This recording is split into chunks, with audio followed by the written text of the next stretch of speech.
Hey everyone, TimaeuSS here. Welcome to another Etheria restart video, and today we are going to cast the grand finals of the Fusion Cup, which was a content creator cup or tournament that was held by the developers of Etheria Restart. And my god, just look at the content creators that were invited. Okay, let me tell you, I myself is probably the worst player in there, and you've got League of Legends professional coaches, alright, top tier players, Summoner Wars World Arena champions and top cut players, and Epic 7 content creators as well. And all of them are just really amazing players that have a vast amount of knowledge. So what did I have? Well, my love for Booba, and of course, my knowledge and prep that came 2 days before this cup. That's right, we realized that when the CBT began, we only had 2 days to learn and prepare for this cup, so we went all out. We streamed it. You can catch the VOD on my channel, and guess what happened? We made it. We actually made it to the quarterfinals. You can see we started from here and went all the way, advanced into the quarterfinals, even though we did miss out, and we were one match win away from the prize, the money prize, which I was going to share with the viewers that helped me essentially prep for this. But hey, it's all right. We learned a lot, and today we're going to cast the grand finals of the Fusion Cup Invitational. See who wins between Wonglai and Rich Rad. Of course, Wonglai did beat us in the group stages in the Swiss round, so yeah, he better win this. He was the previous champion as well in the previous cup, which was held offline in China. So it's very interesting to see how they are going to perform this time. So if you guys didn't know about the game, do check it out, because I covered it during streams and as well as videos for the previous closed betas. And honestly, I had such a blast playing this. I have been waiting for a game like this with PvP that is balanced, because apparently dupes don't make an effect. Anyhow, the draft begins. You can see that the ban and pick phase is in full effect. Each player will be able to ban 2 characters and then pick. First pick is going to be on the blue side, which is going to be the Tiamat right here. Okay, just know this lady, Spear Lady, is a tank bruiser that deals so much damage and transforms, and basically you're on countdown. If you don't deal with it, you're gonna lose. Now on the red team, which is Rich Rat's healer, which you get for free. This is an SSR they give for free, a defense scaling damage dealer and a support, really good. And then back into the Wonglai, he basically picked up Sanya, an SR healer. You'll see that a lot of the SRs are super good, and that's what the purple here, right? So SR healer with the revive, Veronica, which absolutely has been dominating in this game. And you can see for Rich Rats, again, picking up a SR character that allows your teammates to take action much sooner, and a support. This is kind of a sustained unit in Celine's, okay? And we have a revive coming out from Wonglai, and it looks like this is going to be a very tanky setup. Again, I think the meta moving forward is, well, right now for the Fusion Cup, is going to be super tanky. As I say that, Wonglai picks up this insane DPS in Ho Yan, and that's a single target DPS, and Rich Rats picks a Messiah, which is going to be an AoE DPS. And again, I'll explain more as we go along. Now, the ban phase begins. You can ban 1 character on the enemy team except position 3. So position 3 is locked, which is on Wonglai's team going to be Veronica. She will be pretty much in every single game, alright? Now, it's a 4v4 game, and I've spec this to 1.2, so you can see this SR unit is going to push the damage dealer, who is going to get a buff from the pet, and here comes the AoE. Look at that damage, instantly killing the DPS on the team. Wow. And then Veronica is going to steal the invisibility that this character gets and apply to the rest of the team, so this team is safe. And of course, because Sanya can revive, she's able to revive the DPS if she wants, but most likely I'm going to say that Sanya is going to heal the Tiamat. Oh, the revive. Okay, that makes sense. And here comes the revive on the main damage dealer, and we've got Celine's on the other team applying more debuffs across the enemies. So now Tiamat is gonna go. Now this lady, just know that every time she loses HP or when the heal happens, she gains a stack, and when that stack reaches 8, I believe, she transforms into this dragon demon. Okay, that just does so much AoE damage and does true damage as well. Now back to Rich Rat, he is gonna just auto attack because everyone is mostly invincible after stealing that buff with Veronica here. This healer SSR is so damn good in all of the content, not just PvP. She'll be top pick in PvP and PvE, and you get her for free, okay? And not to mention, the healer on Wonlai's side is gonna be a free character. Now back to Rich Rat, a buff is gonna coming out applying leech and crit to the rest of the team, and Celine's is gonna go and try to apply some debuffs with the basic attack, but that did not land, I believe. And Tiamat is gonna apply some shield and heal over time, so you can see she self-sustains quite well. And look at that heal come from Sania's basic attack. It's a passive that heals, transforming Tiamat, and that AoE just wiped their damage dealer. That Messiah is gone, and because there's no revive on the team, there's no damage, and he just quits and forfeits. That makes sense because they're not going to even touch the rest of the team. So Tiamat is the one to watch out for. It's either going to be banned or picked. I'll probably make a tier list after this. If people are interested, just be like a PvP tier list post Fusion Cup, right? And here's the caster.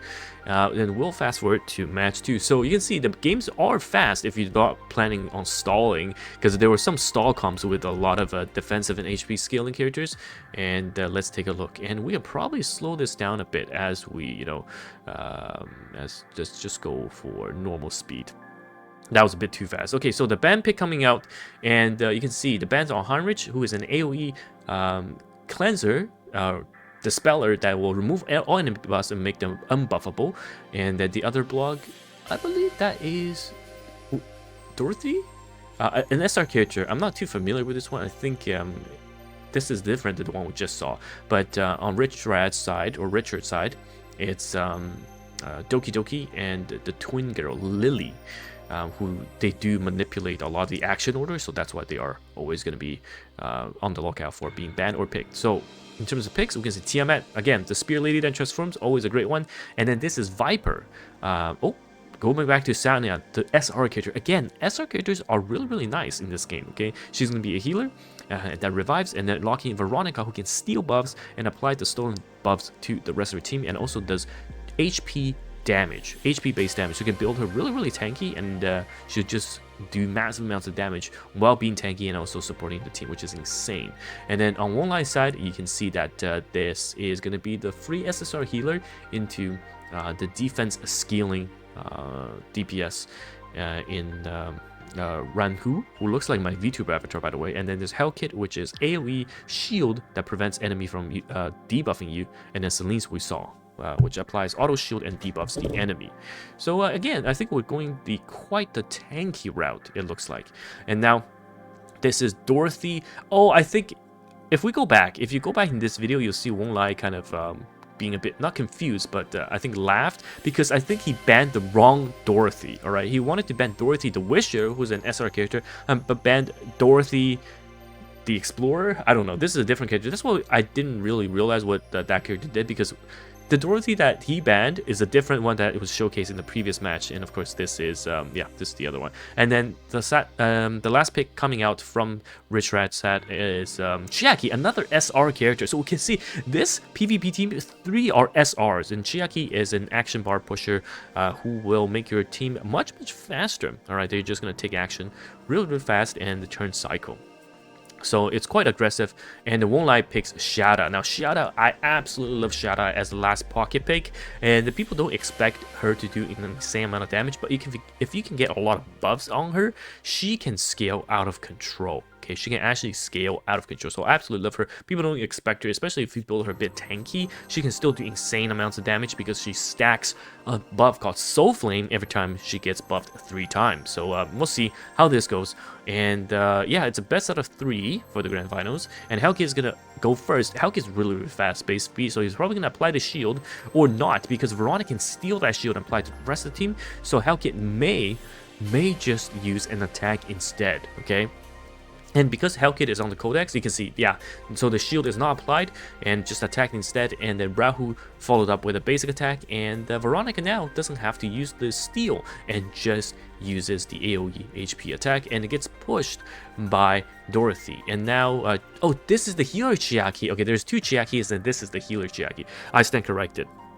My bad. The healer Chiaki is going to top everyone off, keep everyone healthy. So the main damage source is going to be, all right, is going to be Veronica, which yeah, it's true HP damage every time doing about 10k. I'm not sure if it's gonna be enough, and we can see that Celine's is coming in and applying some of the debuffs, and Rahu is following up. Wow, it looks like the other team is running a lot of counter attack sets, and I personally think that the healer should be on the counter attack set for sure, because it just heals so much and has a chance to purify, right? Against the control team, I lost to that because yeah, it just the counter attack and purify was broken, absolutely broken.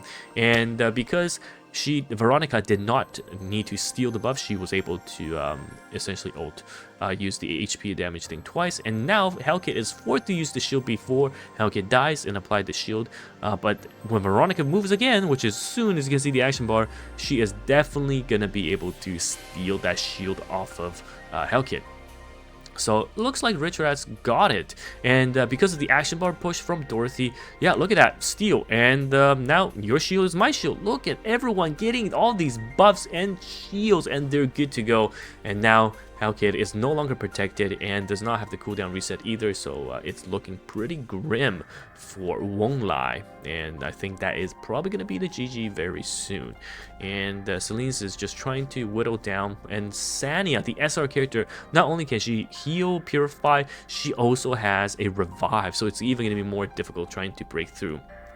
And you can see without the Shroud shield, which is from Hellkit, he's not going to do a lot of damage either. And unfortunately, I think that is... Oh, but wow, Rahu takes a turn, and because it's a defense scaling unit, his little pet here will be able to apply defense buff as well as a massive... Look at the size of that shield in comparison to the remaining HP to both of these characters. So they are good. Oh, but oh my god, the damage coming out for Veronica just instantly kills both because it's true damage from the HP, okay? And now Shada is gonna come, but that is not enough damage, and because of the Shroud shield that was stolen from Hellkit via Veronica's skill, they are immune to debuff, so no defense down from Shada landing at all. So this game is over, and it's gonna be 1-1, one game apiece to the players. So the next game definitely will be the deciding one of the match. So let's take a look at how this is gonna play out. I mean, there's no way that, yeah, the damage dealer is down, there's no revive, the Celine's is not gonna do anything, and that is it. So let's head in towards match number 3. So let's take a look, and here we go. Okay, now Won't Lie did ban the correct Dorothy this time. It's the action push Dorothy and bans Rahu, and Tiamat gets insta-picked again. And you can see from the bans for Richard's ban, Doki Doki is banned 100% of the time, okay? And that character is just so broken. If she's not banned, she will be picked. And the other one is Lily with the twin trick, which means your characters will get a lot of turns, and that character is banned too. Now, first pick, Veronica coming out from Richards. That is not a bad pick. For sure, she is definitely at the top tier alongside Tiamat and all these characters.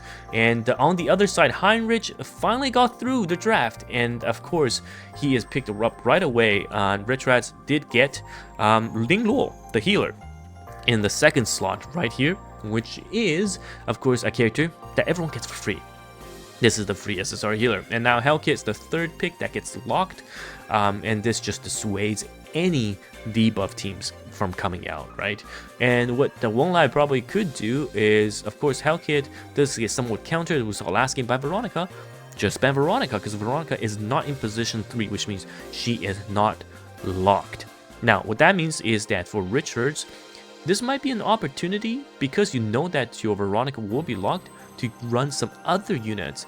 But interestingly, he picks up Celine's in position 3 as your lockpick, which personally I don't think that is the right call. Okay, and you're almost forced right now to either ban the Tiamat or the Heinrich, right? And this is before the fourth and the fifth pick from Won't Lie, because Tiamat is a ticking time bomb. You will lose to Tiamat eventually. And then of course Heinrich is also really good against characters like Ling Luo as well as Celine's, for preventing any buffs from coming out. And now Won't Lie picks up the 2 core. Honestly, Sania has just been so strong, more than some of the a lot of the SSR characters, and because she can revive, it's a very good pairing with Ho Yan. So Ho Yan plus Sania really good strong core. And yeah, Richards pretty much needs to ban Heinrich or Tiamat, is in my honest opinion. Shada coming out from Richard's pick, and the last is going to be the healer Chiaki. Okay, so 2 healers, and then yeah, Veronica gets banned, so Hellkit is gonna be super strong. Shada can still steal Hellkit's shield, that is a possibility, but needs to ramp up before that happens, and I'm afraid Shada may not make it before then, because I mean, just look at the draft from Moonlight. It's way too much damage coming out. Look at that. And yeah, so Shada is gonna go first on the Richards team after enemy Hellkit, but it's all too late, I think, because the Shroud is up and the Celine is not going to do any apply any debuffs because the Shroud. Now Sanya gets to go and instantly heals. Now this heal basically gave a ton of stacks to Tiamat. You see that Tiamat has a full HP, but she still went for the heal because that heal gave her so many stacks. That's why the heal was used, even though they were at full HP with barriers on top, okay? And now, a lot of the characters are on Gigabyte, which is the pet right here. This means that after every 3 character movements from the other team, they will get a slight push, which means they get to turn pretty frequently. And they managed to steal the buff. Oh my goodness. So, Shada aimed for Hoyan, who should have the lowest resist, and stole the buff, the Shroud, right? But Hellkit just apply again, since they're on the Codex pet, which essentially applies just resets the cooldown the first skill being used. And yeah, I don't think this team has got it. I mean, Hoyan is just gonna one-shot when it's her turn, okay? Once it's Hoyan's turn, the ult will come out and it's just a one-shot. And you can see this barely AoE ult from Shada barely touched the HP of these characters. And not to mention, even if you take care of Hoyan, which Shada absolutely is going to struggle with, there's still a Tiamat. Tiamat, essentially 2 AoEs, basic attack from Tiamat, Shada is dead, and you do not have a revive, okay? And Richards is going to AoE heal and apply a shield, immunity shield, but it doesn't matter. The stun gets blocked, which is great, because Hellkit with stun control, we did see in the previous game, was broken as well. Now, Shama ideally steals it, but does... Oh, it did get the... Is that the shell shield? Anyhow, it's gone already, okay? So it did not really matter. And then heal again, and Soul Flame is now up to 3 stacks, so max stacks. But what I'm scared of is Shada will not be able to get a turn, because, yep, here we go. The heal comes out, 34k heal, and the Tiamat transforms. And here comes the first AoE. Look at that damage. Holy moly. It's going to be insane, and it's only going to get stronger and ramp up even harder. And we do apply Forgetfulness, which is, I think you can only use skills or passive disable. It's one of the two. Oh, Shada does get a turn. This needs to hit big. And ooh, it's very good damage. It's very good damage, but it's not enough. Shada needs to move again, and unfortunately, I don't think she is going to get another turn, because Hoyan's turn is coming up. You can see at the bottom right here, and of course, boom, AoE again, and Shada, oh my god, it gets to cut. Shada does get to cut. Okay, and can she down Hoyan? I think she has a attack down debuff potentially, but Shada is here, and look at that damage. Oh, just slightly not enough. But can she apply the debuff? A good debuff coming out from Celine's, and of course gonna equip everyone with the shield, and hopefully that will be enough to block the Hoyan attack. But if this Hoyan is built in any way as a single target DPS, this is gonna kill. But it's not, because the attack down debuff coming out from Celine's. Don't forget that attack down debuff applying against Hoyan. It's good. So Hoyan has defense down and attack down still, right? So, oh, but the AoE, look at that stun. That was from Hellkit, wasn't it? The single target stun. So Hellkit control, or someone stunned her, which was unfortunate, because the Shada missed out on a turn completely. Now Hellkit is super good in situations where the enemy cannot keep the shield in check, and even if the shield is taken off, Hellkit can still stun, which is the crazy part. And here comes another Tiamat. So you can see why Tiamat is going to be rated super high, because she is just going to be a machine, okay? And somewhat stabilized because we did survive a Tiamat transformation, so you do have some time to now recover. And this is the combo I'm talking about. The Ramble, which is the counter set, the healer, which is absolutely insane. And here comes damage, which is nice, but unfortunately, because they've had that shield from Hellkit, that means the defense buff, the defense debuff did not stick from Shadow. So that is unfortunate.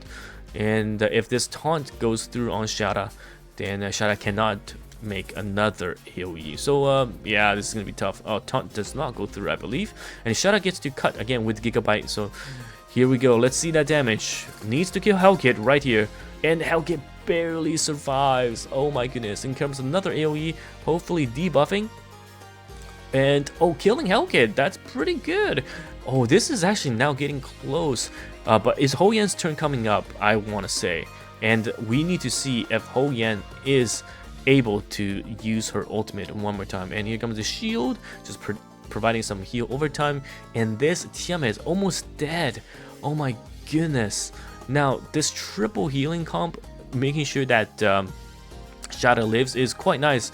But we are about to, yeah, another transformation from Tiamat, and this second transformation is so scary because the rounds are getting longer, which means damage taken is increased from both teams and healing is decreased, right? So yeah, this is gonna be scary. Now Shada's turn is coming up next, I believe, and this needs to do massive damage. So let's take a look, and that is going to, oh, did it not crit or something? That is unfortunate. It looks like even a 3 stacks and NT heals applied as well. Oh, this is what is looking to be the beginning of the end. Look at that, did not even heal much. And yeah, this is super tough. This AoE might just kill if it crits. And oh, it did kill Chiaki, and Shada is on her last breath. And yeah, it's unfortunately not enough. Tiamat is honestly, if you leave her up and you have no way of controlling her, no way of blocking her buffs, she is just going to clear your team, right? If you don't have any single target piercing damage, look at her. She's just doing her thing, transforming, and then just killing the rest of her team. It does not matter if she's going to be near full HP as well doing it. And as we progress through the later rounds, you can see the heals are barely doing anything now, and this AoE is just going to kill the 2 remaining units out of the 3, and that is it. Now, won't lie, did beat me as well in the group stages, and he's a two-time champion. He's won this twice, the previous closed beta, CN Cup, and then this is of course the Global Cup. So 3rd time's the charm. We'll see if we get to beat him, but congratulations, won't lie. And also thank you again, Etheria Restart, for hosting this cup. It was honestly such a fun experience, especially realizing that I had 2 days to prepare, right? 2 days to prepare for this cup, and coming back to it, preparing with the stream, with my audience, and then going to the top cut and making it to the quarterfinals. That was something. That was something. So yes, once again, thank you guys for watching and sticking out this far. And it's TimaeuSS here, and I'll see you definitely in the next Etheria Restart video. Goodbye now.